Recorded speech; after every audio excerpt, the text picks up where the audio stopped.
അങ്ങനെ hit കോംബോയായ Asif Ali G സ്റ്റോയ് കൂട്ടുകെട്ടിൽ ഒരു പുതിയ സിനിമ ഇന്ന് തിയേറ്ററിലെത്തി, തലവൻ. ഇപ്രാവശ്യം ആസിഫ് അലി മാത്രമല്ല, ഒരാൾ കൂടി കൂടിയുണ്ട്, ബിജുമാനൻ. സിനിമ ഇന്നാണ് തിയേറ്ററിലെത്തിയത്. ഫസ്റ്റ് ഷോ കണ്ടില്ല, വൈകുന്നേരത്തെ ഷോ കണ്ട് ഞാനിപ്പോൾ വീട്ടിലെത്തി.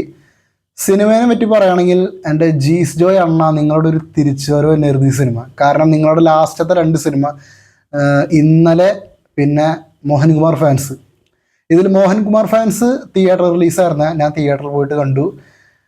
ചുമ്മാ കണ്ടുകൊണ്ടിരിക്കാം, അത്ര തന്നെയുള്ളൂ. വലിയ പ്രയോജനമൊന്നും ഇല്ല. അത്ര വലിയ പറയാൻ മാത്രമൊന്നും ഇല്ലാത്ത ഒരു സിനിമയായിരുന്നു മോഹൻകുമാർ ഫാൻസ്. എല്ലായിടത്തും പാളിപ്പോക്ക് മാത്രം സംഭവിച്ചൊരു സിനിമ.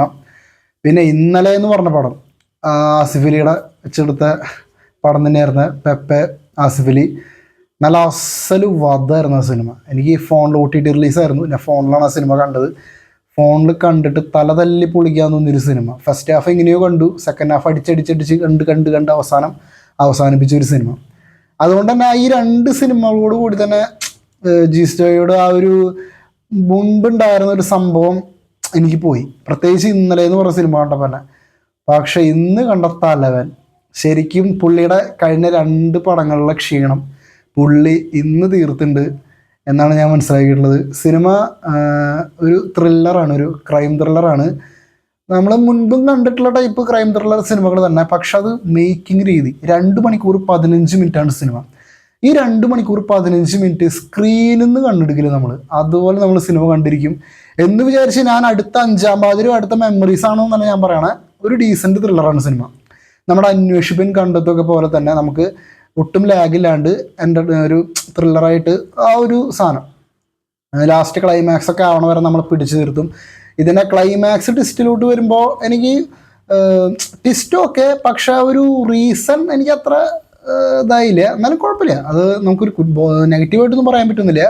അത് സിനിമയുടെ ഒഴുക്കിനനുസരിച്ച് തന്നെയാണ് അതും പോണേ. മൊത്തത്തിൽ പറയുകയാണെങ്കിൽ കൊടുക്കണ കാശിനുള്ള തിയേറ്റർ എക്സ്പീരിയൻസ് ഉണ്ട് സിനിമ. പിന്നെ പെർഫോമൻസിനെ പറ്റി പറയുകയാണെങ്കിൽ ആസിഫ് അലി വേറെ ലെവൽ എന്ന് പറഞ്ഞെങ്കിൽ പുള്ളി ഒരു അസാധ്യം നടൻ തന്നെയാണ്. അത് പ്രത്യേകിച്ച് പുള്ളി പോലീസ് വേഷം ചെയ്യുമ്പോൾ ഞാൻ കൂമനൊക്കെ എനിക്ക് ഹൈലി സാറ്റിസ്ഫൈഡ് ആയ ഒരു സിനിമയായിരുന്നു കൂമൻ. അതിലൊക്കെ പുള്ളിയുടെ പെർഫോമൻസ് എനിക്ക് ഭയങ്കരമായിട്ട് ഇഷ്ടമായി. ഇതിലോട്ട് വരുമ്പോൾ അതെ പുള്ളി പെർഫോമൻസ് വേറെ ലെവലായിരുന്നു പുള്ളിയുടെ. പിന്നെ ബിജുമാനൻ പുള്ളിയുടെ കൂടെ കട്ടയ്ക്ക് എന്നെ കട്ടയ്ക്ക് തന്നെ നിൽക്കുന്ന ഒരു ക്യാരക്ടറാണ് ബിജുമാനോൻ്റെ. പുള്ളിയും അടിപൊളിയായിട്ട്. സിനിമ തുടങ്ങണതൊക്കെ ഒരു നോർമൽ രീതിയിൽ തുടങ്ങി. സ്റ്റാർട്ടിങ് ദിലീഷ് പോത്തൻ്റെ ഒരു ഇതോടുകൂടി തുടങ്ങി ഒരു 10-15 മിനിറ്റ് നോർമലായിട്ട് ഇങ്ങനെ പോകും. അതിനുശേഷമാണ് സിനിമ ട്രാക്കിലോട്ട് കയറി പിന്നെ സിനിമ ഒരു ഹൈ ലെവലിലോട്ട് പോവുക. പിന്നെ ഇൻ്റർവെല്ലൊക്കെ ആകുമ്പോഴേക്കും ഒരു പൊടിക്ക് ഒരു ഫ്ലോ ഇത്തിരി കുറയുന്നുണ്ട്. പക്ഷേ സെക്കൻഡ് ഹാഫിൽ അത് ഹൈ ലെവലിൽ തന്നെ കയറ്റി പിടിച്ചിട്ടുണ്ട് സിനിമ.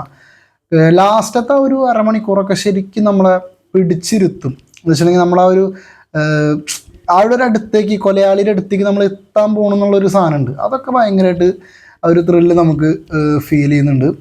ബാക്കി നിങ്ങൾ കണ്ടു നോക്കിയിട്ട് പറ. എനിക്ക് സിനിമ ഇഷ്ടപ്പെട്ടു, നന്നായിട്ട് എൻജോയ് ചെയ്തു. പേഴ്സണലി ഇന്നലെ കണ്ട ടെർബോനേക്കാളും കുറച്ചുകൂടി എനിക്ക് ഇഷ്ടപ്പെട്ടത് ഈ സിനിമയാണ്, തലവൻ.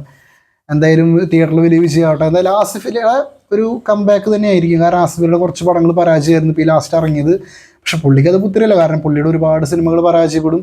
അതിൻ്റെ ഇടയ്ക്ക് ഒരു സിനിമ വന്നൊരു വലിയ വിജയം ഞാൻ ശ്രദ്ധിച്ചിട്ടുള്ളൊരു കാര്യം. അപ്പോൾ ആസിഫ് അലിയുടെ ഒരു 3-4 സിനിമകൾ പഠിപ്പിച്ച് പൊട്ടിയാലും അതിന് ശേഷം വേറെ സിനിമ ഹിറ്റാവും. പക്ഷെ അതൊരു ഗംഭീര സിനിമയായിരിക്കും.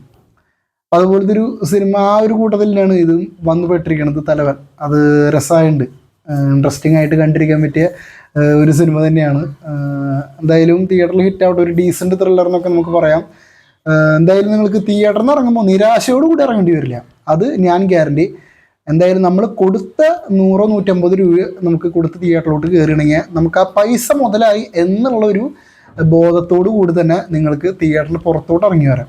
അത് ആ ഒരു കാര്യത്തിൽ എനിക്ക് ഉറപ്പ് പറയാൻ പറ്റും. ബാക്കി നിങ്ങൾ കണ്ടു നോക്കിയിട്ട് പറ. എന്തായാലും തിയേറ്റർ എക്സ്പീരിയൻസ് ചെയ്യേണ്ട ഒരു സിനിമ തന്നെയാണ്. മസ്റ്റായിട്ടും തിയേറ്റർ എക്സ്പീരിയൻസ് ചെയ്ത് നോക്കേണ്ട ഒരു സിനിമയാണ്. ഇപ്പോഴും ഞാൻ പറയണം, നിങ്ങൾ ഹൈ ലെവൽ പ്രതീക്ഷിച്ചൊന്നും തിയേറ്ററിലോട്ട് പോകണ്ട, ഭയങ്കരമായിട്ട് പ്രതീക്ഷിച്ചൊന്നും പോകണ്ട. നിങ്ങളൊരു നോർമൽ സിനിമ കാണാൻ പോണ പോലെ തിയേറ്ററിലോട്ട് പോവുക. ഹാപ്പി ആയിട്ട് സന്തോഷമായിട്ട് ഒരു പൂർണ്ണ തൃപ്തി കിട്ടിയ ഒരു ഇതിലോട് കൂടി നിങ്ങൾക്ക് തിയേറ്ററിന് പുറത്തോട്ട് ഇറങ്ങി വരാം. എന്തായാലും നിങ്ങൾ സിനിമ കണ്ടു നോക്ക്.